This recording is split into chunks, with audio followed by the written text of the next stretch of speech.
John Rivas from Rivas Talks Sports joins the show for an off-season check-in from the East Coast. We talk about 2025 breakout candidates and our all-time favorite Packers players.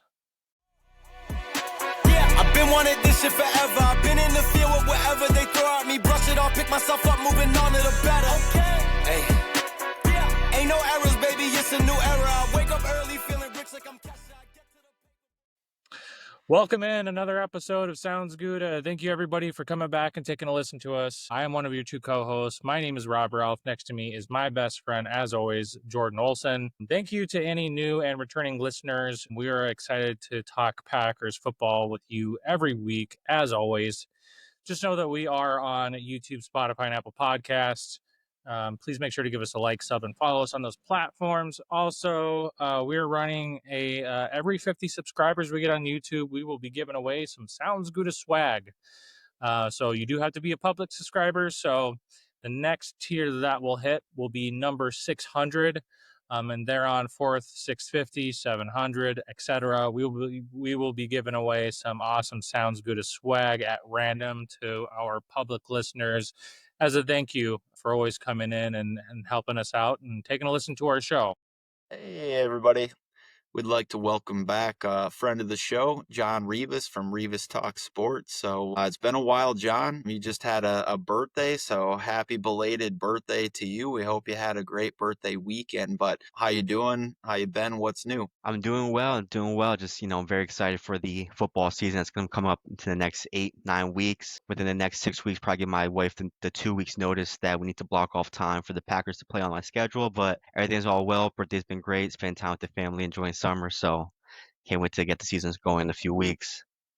You know, you bring up an interesting point about how you consume football. I actually, as a person who lived in Vermont for 4 years, I lived the East Coast life trying to be a Packers fan. So I was going to ask you, a guy from Jersey, how do you get your Packers fix? Do you have a Packers bar that you frequent and, meet up with some other fellow Packers fans, or, what's the scene like in Jersey where you live? Yeah, so the scene, I'll be very honest, I'm, 30 minutes from MetLife Stadium is very Jets and Giants fans heavy around my area. A couple Eagles fan as well, but believe it or not, Packers fans really travel well. There's a lot of very honest, a lot of Packers fans in New Jersey. There is a Packers bar in New Jersey. I want to give them a shout out. It's Blue 42.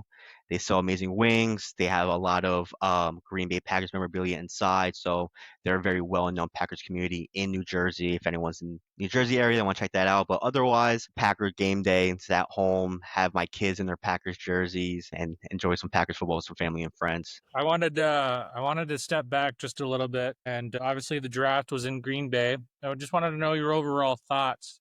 Obviously, he's pretty big. Us taking a wide receiver in the first round and forever, right? And that one being a really stud and talented guy in Matthew Golden. But just overall thoughts, what did you like about the draft? Where did you think maybe we reached, or what players did you like the best? What players maybe where you weren't so hot on for this year for the Packers? Yeah, I would say with the first round selecting Matthew Golden, I was very shocked myself, but I'm very happy. I think at some point you kind of have to pull the trigger on a first round wide receiver. You see all the top teams doing it. The Chiefs did it with Worthy, the Eagles did it with Devontae Smith. So pretty much, if you want to have the recipe of being successful, you at least have to take someone the first round, the wide receiver. So I think it's very great that we did that, especially Romeo Dobbs and Watson, final year of their contract. You kind of have to think long-term with the position. Really love that pick. I really love just grabbing Barron Sorrell. I think the edge group kind of needs some youth. We don't know what the future is like for Rashawn Gary. We don't know what year 3 is looking like for Lucas Van Ness. So I think I really enjoy Barron Sorrell of Texas, especially getting a lighter guy. I know we like to have that threshold of heavy edge rushers, but getting Oliver on the thinner side, adding some speed on the edge, I think that was very good. Big concern that I had is waiting to the 7th round to draft a cornerback, especially if they had the mindset of Jaire maybe not coming back. That kind of gave me like a what the hell moment. I would say also the 2nd round drafting offensive lineman, I understand getting beefy, but I was a huge fan of Trey Amos, and I really thought that he was the round 2 pick. Broke my heart a little bit. I'm not going to get mad at drafting a lineman, protecting left. I would never get mad at it. That give me some confusion of not drafting Amos or another cornerback that was available. But waiting to the 7th round, that really surprised me. And now I believe, went back-to-back drafts, drafting corners in the 7th round. So hopefully that can pan out. But I loved it. I think we had a solid draft overall, maybe a nice solid B plus grade. Definitely a long-term outlook kind of draft. I don't think any of them will be day one starters. Maybe Matthew Golden, but I think a lot of them are going to be in the rotation to kind of get their feet wet before they can kind of get in every down role maybe next year. But confusing pick will probably be waiting so long to get a cornerback. Yeah, and I even know after we had our conversation, talking about cornerback, and I think we might have even mocked one when we were doing our mock draft. But yeah, I think glass half full. I loved how the cornerback position was playing at the back half towards last year without Jaire Alexander.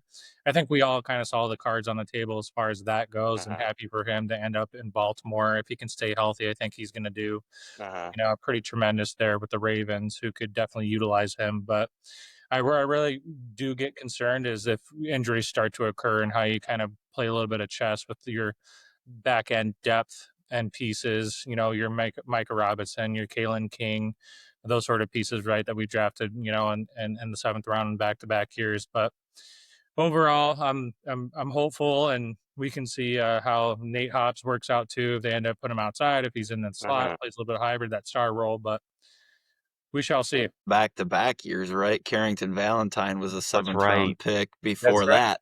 Yep.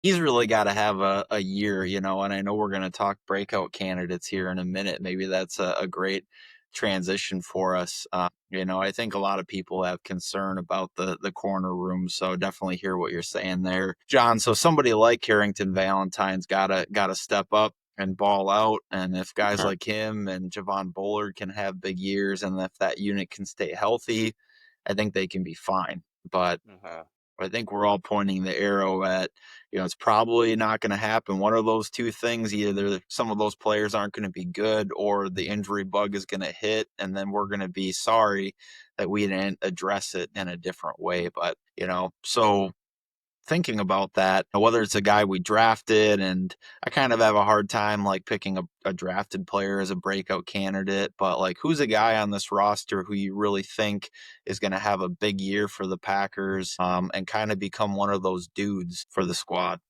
From the draft? It can be from the draft. It can be like, another emerging player, or somebody who's disappointed a little bit so far, just somebody you think is going to show up for the Packers this year. Yeah, this is someone that I have not given up on, and I still have a lot of faith in him, and I really hope he breaks out in year 3. I'm gonna have to go with Dontayvion Wicks. I think he kind of took a step back last year, a lot of drop passes, but you just can't deny his separation ability. It's pretty much maybe 90% of the time when defenses are in zone coverages, he knows the soft spots. He pretty much knows where to get open in there. I think if his hands could get there, along with his separation skills, he could definitely be a potential breakout candidate, potentially break into that room, especially we don't know what the future is like with Dobbs during the season. There's a lot of trade rumors with Dobbs. I know, we don't know what's going to go on with Matthew Golden. He's going to get the everyday role, but I haven't given up on Wicks yet. I think he is a great player. I just want his hands to get there, and I think he could definitely break out this season. Yeah, I like that. Do you think so? Week 1, do you think that Wicks is playing in that role, or is Matthew Golden playing in that role? Are they kind of splitting time, you think? I think they probably split time. I won't be surprised if kind of like the seniority rule of Wicks understanding the system, the scheme, kind of knowing the offensive, kind of giving Golden a little bit of not too much on the back end, but definitely give a little bit of Wicks some opportunities in the beginning to see how that goes, and then they probably will kind of ease Golden into an everyday potential spot. But I think Wicks might get the more snaps because I think he led the team in targets, I believe, last year. So he's very familiar with the offense, understands the schemes. He has great separation ability, but I think it might be a little split. I think they might give the edge to Wicks early on and see how he does. If things doesn't work out, I think Golden is right there to take it over. Yeah, I'll be interested to see what the target share looks like, without seeing it in training camp. And I mean, they're not going to tip their hand until that Lions game in week 1. But I feel like Romeo Dobbs is going to be on the field as the X a lot, but Wicks can play there. I don't know that that's Matthew Golden's like, true position. Like I Right. see him more as like a slot or a Z receiver, until Christian comes back. But like that's Jaden Reed's best position in that slot as well. So it'll be really interesting to see what the snap count looks like from those four guys in particular through the first 2 or 3 weeks of the regular season. So Yeah. Well, Jordan, we'll throw it back at you. Who's a breakout candidate or candidates that you're looking out for this year? I have so many names that I hope break out, and it's just like, I think the media darling right now, the easy one to say would be Edgerrin Cooper. And I mean, man, I hope that he becomes a star because, having him and X at that level would be great. Kind of like I'm trying to get I've been talking myself back into Romeo Dobbs again, and maybe it's spurred from Rob and I's discussion a couple weeks ago on this show where we said, who was more likely to get 1,000 yards this year? Rob says Matthew Golden. I say Romeo Dobbs. What's your take on that? Between the two, I'm probably gonna say Golden. Woo! Yeah.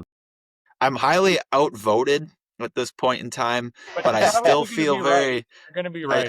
I feel very confident because Love has the ultimate trust in Dobbs. If Dobbs Yeah. has figured out whatever he had to figure out last season, I think that he is going to be, a security blanket guy. He can do a lot. He can catch the ball. You could easily see his targets go up, 20 targets this year, and that puts him right in range with the ability to do that. So, and one other guy, that I wanted to name would be Marshawn Lloyd. I think that he's ready to explode in this offense, and I think it's going to be hard to get him touches, but I think you could see like 3 or 4 really impact plays from him a game, so maybe kind of not like a national breakout, but somebody that we're going to cheer for that's going to make a big impact and a chess piece for Matt LaFleur. So I just wanted to touch on real quick too for you, John, and see your thoughts. What's your whole take on the whole Elton Jenkins situation or drama / saga? What do you do? Because I see it from both sides, organizationally and from the player standpoint. Jenkins is obviously doing the Packers a favor of kicking over from a more premium position into center. That will obviously help out the Packers. We do have plenty of depth and other options. And me and Jordan talked about this a few episodes from previous, but I wanted to kind of garner your thoughts and see what you thought about Elton Jenkins and the Packers. Yeah, I mean, you're definitely right on that. I think Jenkins is doing us a huge favor, sliding down to that center position. From a contract standpoint, it's tough. I mean, it's hard to justify paying that much money for a center. So I definitely see Jenkins being a team player. I definitely see him doing what's best for the team from a cap standpoint. But I could definitely see Jenkins saying, you know what, I'll do whatever I can for the team to help him out and play center. So I think everything will work out. But overall, Jenkins could play pretty much damn near all 5 positions, and he's definitely one of our best linemen that we have. And I think that he understands that. The organization understands that. I think everything will work out. It's the last time he played center was probably back in college, maybe a couple of snaps in the NFL. Going to be a tough schedule. Now he's going to have to face Dexter Lawrence on an every snap basis. So it's going to be a tough transition from left guard to now snapping the ball to Jordan Love center position. But I'm hopeful. I think he's a great athlete. I think everything will work out with them. I think we have our best 5 that we could all assume of, but I think everything will come good. So you think it all gets secured? Jenkins is on this team and is the starting center for this year? I think so. I think so. So too. I hope Yeah, so I too. think so. I'm trying to think of like a devil's advocate answer, but I can't think of one. I think so. I think he is. also hope so. You can check out we spent some time talking about it on our offensive line episode. You can check that out if you want to hear the devil's advocate point, John. But here's another offensive line question for you. Does Jordan Morgan crack the starting lineup in 2026 or 2025? I really hope so. I think he does. I think at some point he cracks the starting lineup. I think it would make the decision selecting him in the first round very awkward if he doesn't crack the position or at least take that position from Sean Ryan.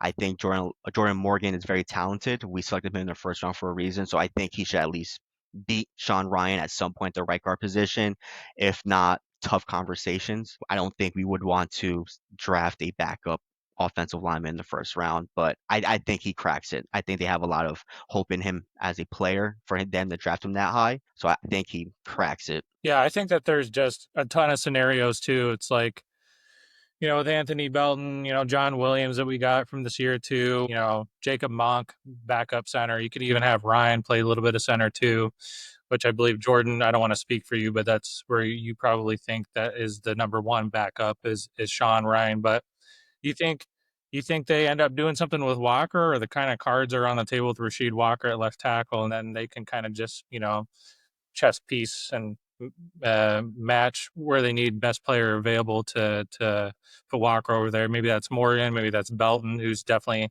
think he played left tackle right at NC State for 3 years, so he definitely has that experience. But you think the cards are on the table for Walker for this year? This might be his last year. Think so. I think the left tackle position, teams will pay a big penny for that. And it's very hard to give Zach Tom the money, and we have a lot of players that need money. So I don't know if there's any slices on the pie for Walker. So I think the writing might be on the wall for Walker at the left tackle position. I'll be shocked if we retain him at a cost-friendly deal. I think the writing might be on the wall for Walker, and I think a team is trying to pay him maybe top 10 money elsewhere to be a left tackle. Yeah.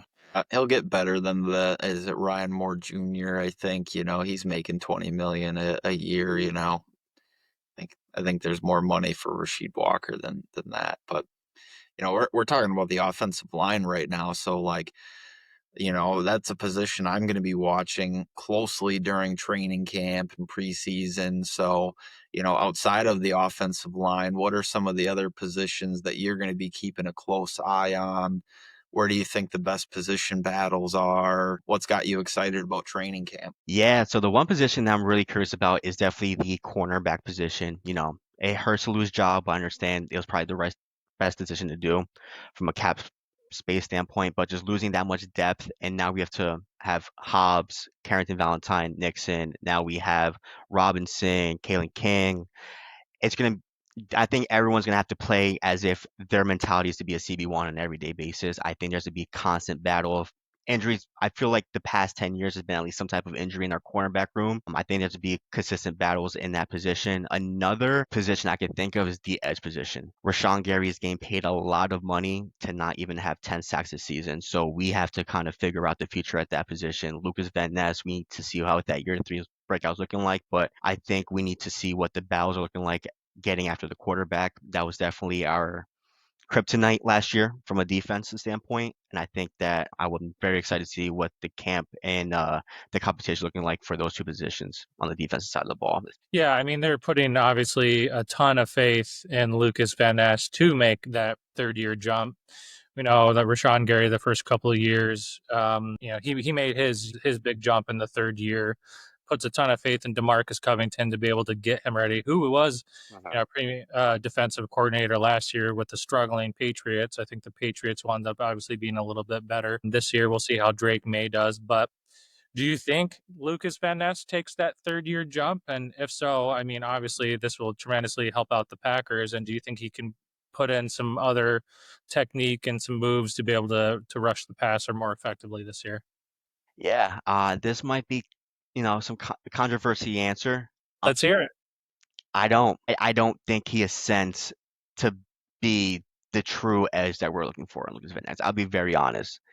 Maybe have him plug in the gaps on certain down situations, but we're relying him to have consistent bend around the edges, explosiveness around the edge. I don't see it. Maybe he hasn't had enough snaps to prove it to us because he's been a rotational bit. I just haven't. I mean, unless DeMarcus Covington is able to develop him and kind of get that out of him, maybe he has a lot of untapped potential that we have yet to bring out of him. Hopefully, Covington could prove me wrong and develop him to the best edge rusher that we can see. But from what I see, I don't think that LVN takes that year 3 breakup. But I hope I'm wrong. I'm always a big fan of every Packer player, but it's hard from what I've seen. What is the production that you need to see out of LVN to feel comfortable with going into year 4 with him as a key piece without having to draft somebody like in the first 2 picks next year? I mean, what do we need to see? I want to see consistent pressure. I want to see that left tackle take a couple steps backwards. I want to see him at least maybe just bend a little bit around the tackle. I want to see the maybe just be a force on the other end. I know on Rashawn Gary's side, there's a lot of chipping, a lot of doubling on his end. Like I want other teams to be like, all right, he is starting to break out. Let's give him more attention.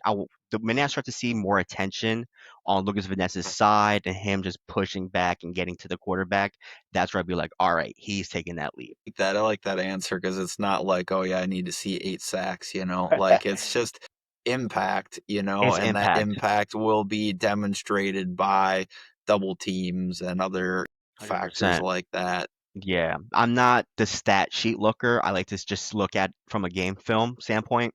If Lucas doesn't have a single sack, but I see consistent disruption, I would be like, all right, Lucas Van Ness played a huge role on this third down play, which is why they're punting the ball. Like, I want to see that. Yeah, and I think kind of one of my next questions that this goes into is, I think that one of the biggest competitions is going to be all up and down that defensive front, not only the defensive interior, but the outside, as we've mentioned. There's just not going to be enough spots for all of the guys on the roster. You're not going to be able to keep Engebari and Colin Oliver and, Mosby and, Brenton Cox Jr. And how do you work in guys like Ness Year Stackhouse and Yeah. Warren Brinson, So, I guess this is maybe a little bit leading, but I probably see at least one or two surprising cuts come out of that group, defensive line and edge. But like, who do you see having a secure job, and who do you maybe see as like a surprise cut candidate from that group? I think Nazir Stackhouse makes that team. I think he replaces TJ Slayton. I think we need that two down nose tackle. I wish we had got one earlier, but I think Nazir Stackhouse and Brinson, teammates at UGA, we love Bulldogs. I think they make it. Cuts, man, that's tough. It's gonna be tough, but I don't know. It's so many names. I could I could see Welch maybe getting cut for them to have space for Simmons. Yeah, I don't know. I don't know. It's hard. What about you, Rob? I mean, Yeah, I can't think of one. along that whole defensive side of the ball, do you have a surprise cut candidate? Let's see. Brinson, Stackhouse. I mean, I think that they will. Well, They'll battle it out during training camp. Man, you're right. That is It's pretty tough hard. to see that play out. Enigbare, Lucas Van Ness. Lucas Van Ness is going to get his third year shot. There's no doubt about that. Gary's not going anywhere. Brenton Cox. I like Cox's upside though. I do too. And Help me Unless out, those guys. Sorrell. How do they get playing time? That's what I'm saying. Unless they cut an Mbari and just have Sorrell just get his snaps in and get ready for next year. yeah, I mean, because Mosby's probably gone in that situation to keep Sorrell and Oliver on the roster on the edge. I think Sorrell No, stays. I mean, Engebari might be a trade candidate. Come the end of preseason, maybe you get a 6th-rounder back for him, a team that's looking for a third edge. Maybe they sustain an injury during camp. Colby Wooden probably doesn't have much trade value, but I could see him just being a cut candidate. I kind of feel like we've seen what we're going to see from Colby Wooden. But again, maybe DeMarcus Covington, works him over too, and we see some things we haven't seen before. So I'm going to be really interested to watch that group. It's like the corner group is definitely going to be interesting, but it's like 4 guys, and then it's like 4 more guys competing for like 2 spots. But I don't know, like the fringe value of, spots 5 and 6, like a lot of those guys could be interchangeable, whether it be Kalen King or whatever. I feel like there's real decisions to make on this defensive front that could have impacts this season and in the future.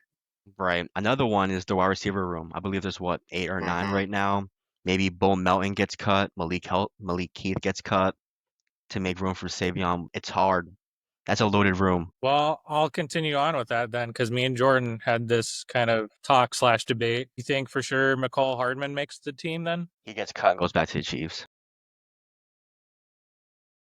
I like it. That's a good take. He does bring value, but He it's like, does. He does. And I understand he showed out when they were practicing a bit. I know he does have some special teams value, but Golden could help with that. Williams could help with that. Even Heath and Melton could help with that. So I won't be surprised if Miko might be cut as well. and Heath and Melton both can be unrestricted free agent players and return to the Packers next year under Packers control. Which Hardman's here on a 1-year deal. So Like a very low risk deal. Like if they come as like couch change. yeah. So one other fun topic that we wanted to throw around today while we had you, and I don't know, it's like the off season. We haven't started training camp. We're obviously in our conversation starting to gear up with that. But, there's been a lot of lists about the Packers, quarter century team and some things like that. All of us in our 30s, that's really the list of players that we've watched the most in our lifetimes as Packer fans. But just kind of wanted to throw this out there.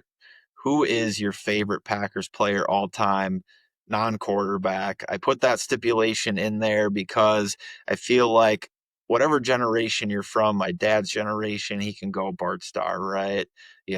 My generation, I could easily say Brett Favre or Aaron Rodgers. And it's just too easy to probably pick one of those guys. But I'll throw it over to Rob first, and I definitely want to get John's answer too. But like, Rob, who's your favorite Packers player of all time, non-Q? Cheeseburger Eddie Lacy, let's go. Eddie Lacy, really? Eddie Lacy. No. But I mean, dude, I was looking at Eddie Lacy highlights the other day. Man, he was a stud those first 3-4 years before he hit the buffet line too many times. He was like the worst person that you wanted to face in the frozen tundra. Yeah, right. Just a rock coming downhill. My first kind of thought was Nick Collins for sure. Just elite safety play. You know what I mean? Like, obviously helped us out a ton, but more and more, I've been thinking about this, and Jordan posed this question. Clay Matthews, man, like the fumble, the hit and the fumble in the fourth quarter against the Steelers in 2010/11 season, just what he did for us pass rush wise. Like, I always dreamed of Lucas Van Ness turning into another Clay Matthews, but Clay Matthews for me, man, absolutely. What about you, John? Yeah, I gotta say Donald Driver.